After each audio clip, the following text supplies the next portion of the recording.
Karen sued me for blocking her road. Court found it's my land and fined her $300,000 in damages. Have you ever had a neighbor who thought they owned more than they did? That's exactly what Karen thought when she stormed onto my property, screaming that my new fence was blocking her road. Little did she know, her tantrum would unravel a decades-old secret that would leave her more than just red-faced. It all kicked off on a crisp October morning in 2023. I just moved to a small rural plot in Vermont, a slice of heaven with rolling hills and a quiet dirt road winding through my land.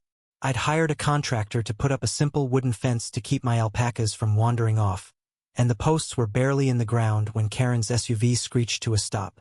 She leapt out, her designer boots sinking into the soft earth, and started berating me. "How dare you block my access road?" she shrieked, jabbing a manicured finger at my fence. I tried explaining that this was private property, but Karen wasn't hearing it. She claimed the road had been her family's for generations, used to reach their ancestral cabin on the other side. To her, I was a city slicker lout stealing her heritage. I checked my deed that night nothing mentioned an easement or shared road. I showed her the survey, but she scoffed and said, "You'll hear from my lawyer." True to her word, I got a cease and desist letter from her lawyer 2 days later, demanding I tear down the fence or face a lawsuit. Karen wasn't just entitled, she was convinced she was right. Social media didn't help. She posted on local X groups, painting me as a greedy outsider trampling on historic rights.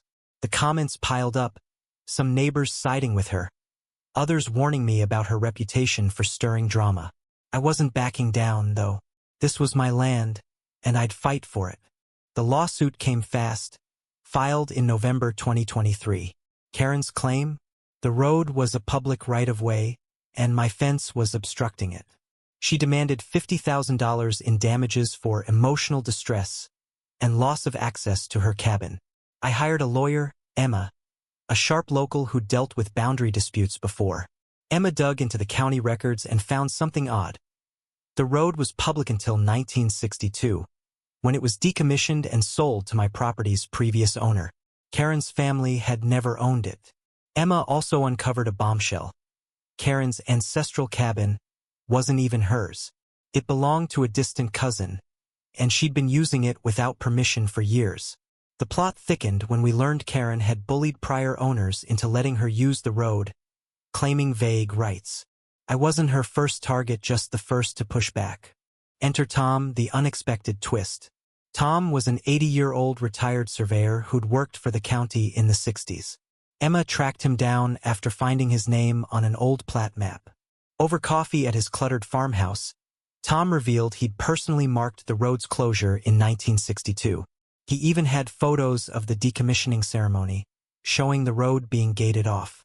That family, he said, shaking his head, always acted like they owned the whole valley. Tom's records and testimony were gold. They proved the road was mine, free and clear. But Karen?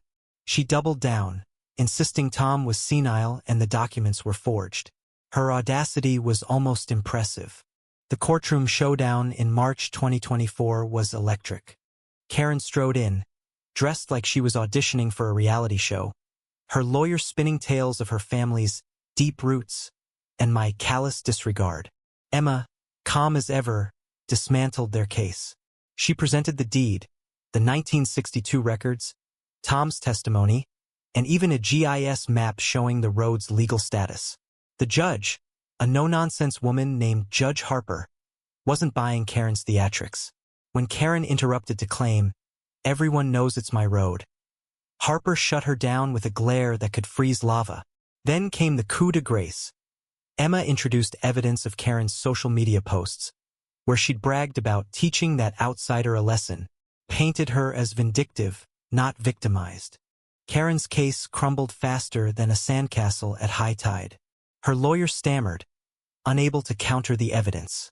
The judge ruled in my favor, confirming the road was mine and ordering Karen to pay $300,000 in damages, $50,000 for my legal fees, $200,000 for defamation and harassment, and $50,000 for wasting court resources with a frivolous suit.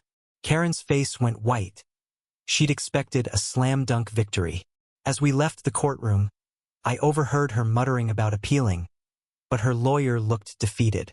Later, I learned she'd had to sell her flashy SUV and downsize her house to cover the fine. The cabin? Her cousin kicked her out after learning she'd been squatting. Karma didn't just knock, it bulldozed her. The aftermath felt like a fresh breeze.